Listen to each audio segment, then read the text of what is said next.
Welcome. In this video I will quickly show how to get a VPN on Android.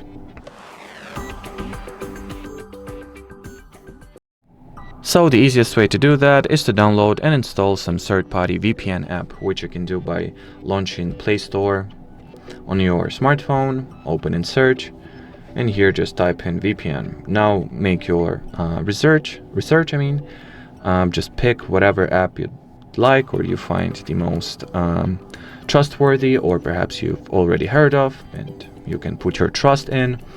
Then just download or install said app. I'll go with TurboVPN, for example, since it allows for free or hassle-free and free in general VPN connection, so it will serve as a very good example here.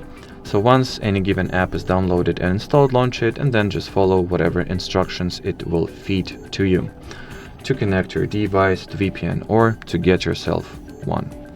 Anyway, as far as this simple video goes, that'll be it. So thanks for watching and bye bye.